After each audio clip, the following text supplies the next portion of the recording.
నిన్న అమరావతిలో పవన్ కళ్యాణ్, చంద్రబాబు, షెకావత్ సుదీర్ఘ చర్చ అనంతరం కూడా ఉమ్మడి ప్రకటన విడుదల చేశారు. ఏపీ ప్రజల ఆకాంక్షలకు అనుగుణంగా కూటమి ఏర్పడిందని చెప్పుకొచ్చారు. సీట్ల పంపకంలో రాష్ట్ర భవిష్యత్కే ప్రథమ ప్రాధాన్యం ఇచ్చామని పేర్కొన్నారు. బీజేపీకి 6 పార్లమెంట్, 10 అసెంబ్లీ స్థానాల్లో పోటీ చేస్తున్నట్టు తెలుస్తోంది. ఇక టీడీపీకి 17 పార్లమెంట్, 144 అసెంబ్లీ స్థానాల్లో, ఇక జనసేనకు 2 పార్లమెంట్, 21 అసెంబ్లీ స్థానాల్లో పోటీ చేయాలని నిర్ణయించినట్టు తెలుస్తోంది.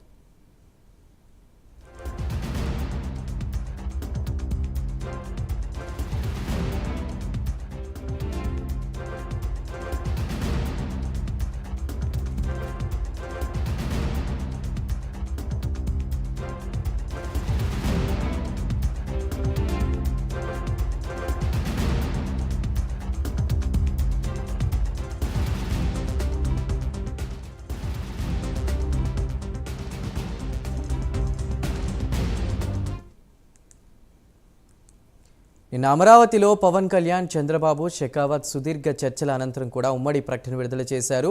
ఏపీ ప్రజల ఆకాంక్షలకు అనుగుణంగా కూటమి ఏర్పడిందని చెప్పుకొచ్చారు. సీట్ల పంపకంలో రాష్ట్ర భవిష్యత్కే ప్రథమ ప్రాధాన్యం ఇచ్చామని పేర్కొన్నారు. ఇక సీట్లకు సంబంధించి కూడా ఓవరాల్గా డీటెయిల్స్ అందించడానికి మా ప్రతినిధి సాంబశివరావు సిద్ధంగా ఉన్నారు. సాంబశివరావు, ఏదైతే ఇప్పటి వరకు కూడా ఆంధ్రప్రదేశ్ రాజకీయాల్లో టీడీపీ జనసేన కూటమి ఉందో ఆ కూటమికి సంబంధించి ప్రతి ఒక్క అంశం కూడా చర్చనీయాంశంగా మారినటువంటి పరిస్థితి.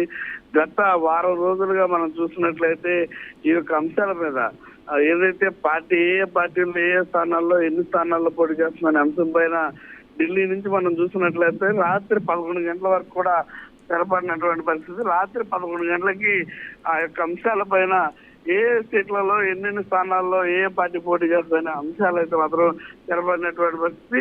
ముఖ్యంగా మనం చూసినట్టయితే సోమవారం అంటే నిన్న రాత్రి 3 పార్టీలు సుదీర్ఘంగా చంద్రబాబు నివాసంలో మధ్యాహ్నం 1:30 కానించి రాత్రి 9 గంటల వరకు కూడా కేంద్ర మంత్రి గజేంద్ర షెకావత్, బీజేపీ జాతీయ ఉపాధ్యక్షుడు పాండా, టీడీపీ చంద్రబాబు నాయుడు, పవన్ కళ్యాణ్ వీరందరూ కూడా నిన్న సాయంత్రం రాత్రి 9 గంటల వరకు కూడా సుదీర్ఘంగా చర్చించి రాత్రి 11 గంటల టైంలో అయితే ఒక లెటర్ రిలీజ్ చేయడం జరిగింది. అందులో ముఖ్యంగా మనం చూసినట్లయితే ఏ పార్టీ ఎన్నెన్ని సీట్లలో పోటీ చేస్తుందనే అంశాన్ని అయితే వాళ్ళు తెలియజేశారు. దాన్ని తెలియజేసే ముందు ఈ కూటమిలో భాగస్వామ్యం అందరూ కూడా ఉంటారు. సీట్ల పంపకం రాష్ట్ర భవిష్యత్తు కోసమే జరిగింది.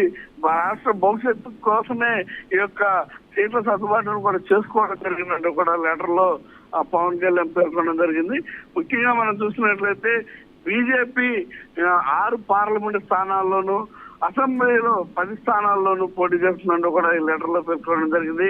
అదేవిధంగా టీడీపీ 17 పార్లమెంట్ స్థానాలు, 144 అసెంబ్లీ స్థానాల్లో పోటీ చేస్తున్నట్టు, జేఎస్పీ 2 పార్లమెంట్ స్థానాల్లో, 21 అసెంబ్లీ స్థానాల్లో పోటీ చేస్తున్నారు.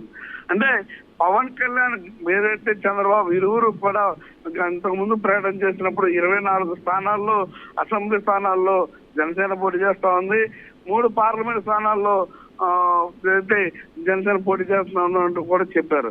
కానీ ఈ యొక్క ఏదైతే ఆంధ్రప్రదేశ్ రాష్ట్ర ప్రజల యొక్క భవిష్యత్తు కోసం బీజేపీతో కంపల్సరిగా పొత్తులో ముందుకు వెళ్ళాలి, టీడీపీ జనసేన బీజేపీ భాగస్వామ్యంగా ముందుకు సాగాలనే ఆలోచనతోటి పవన్ కళ్యాణ్ ఒక అడుగు తగ్గినట్టుగా కనబడతా ఉంది. సుదీర్ఘ చర్చల్లో ఎక్కడా కూడా అటు టీడీపీ ఎక్కడా కూడా తగినట్టయితే కనిపించట్లేదు. మొత్తం మీద పవన్ కళ్యాణ్ యొక్క లీడ్ అంతా తీసుకుని పవన్ కళ్యాణ్ తన యొక్క సీట్లను కూడా త్యాగం చేసినట్టు తెలుస్తోంది.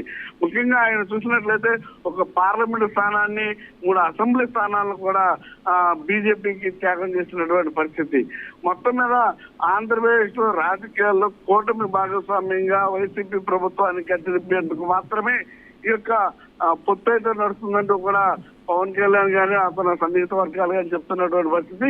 ఏది ఏమైనప్పటికీ కూడా గత కొద్ది రోజులుగా నడుస్తున్నటువంటి హైడ్రామాకైతే మాత్రం సీట్ల విషయంలో రాత్రితో తెరపని చెప్పాలి.